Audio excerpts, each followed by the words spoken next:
నేను ఏర్పరచుకున్న ఉపవాసం అంటే తెలుసా అలా అని చెబుతూ, దుర్మార్గులు కట్టిన కట్ల నింపుటయు, కాడిమాను మోకులు ఈటయు, బాధింపబడిన వారిని విడిపించుటయు, ప్రతి కాడిని విరుగుబెట్టుటయు, ఇదే కదా నేను ఏర్పరచుకున్న ఉపవాసం. ఇదేంటండి మనకి విచిత్రంగా ఉంది కదా.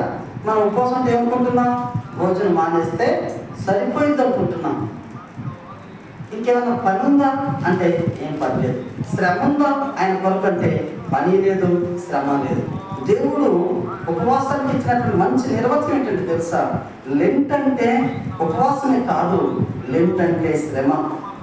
ఒకవైపు ఏమో ఉపవాసం, మరొక వైపు ఏమో శ్రమ. ఒక నాణానికి, ఒక నోటుకి బొమ్మ గొలుసు ఉంటుంది కదా, బొమ్మ గొలుసు ఉంటుంది, అవునా? బొమ్మ గొలుసుంటేనే ఆ నాణ్యం ఎక్కడైనా చెల్లుతుంది.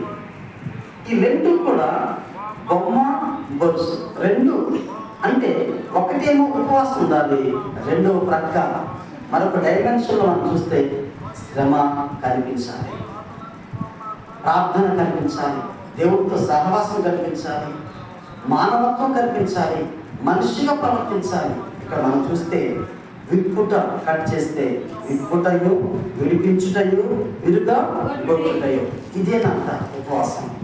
విప్పాలట, కట్లను విప్పాలి, కాడిమాను మేకులు తీయాలి. కాడిమాను అంటే అమ్మా కాడిమాను ఎట్లకు పైనేస్తారే, ఎట్లకు పైనేస్తారే మెడ మీద వేస్తారు, కాడిమాను అంటారు.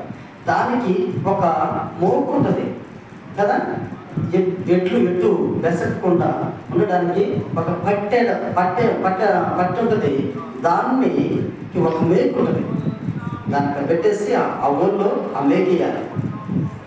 అప్పుడు ఎట్లు బండిని సమాంతరంగా నడిపించగలుగుతాడు ఆ యొక్క యజమాని, ఎట్లు కూడా సమానంగా వెళ్ళగలుగుతాయి. అటువంటి పని చేయాలంట. అంటే ఏంటి?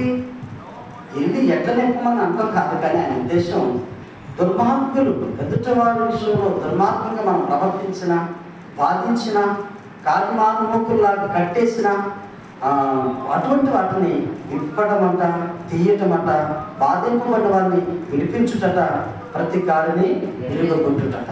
చూడకపోతే ఈ ఉపవాసం ఎలా ఉందంటే మన కోసం చేసినట్టుగా లేదు.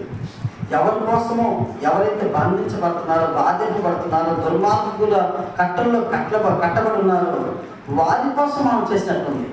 ఆలోచించండి, ఎన్నడైనా ఎప్పుడైనా మరొకరి కోసం ఉపవాసం చేసామా?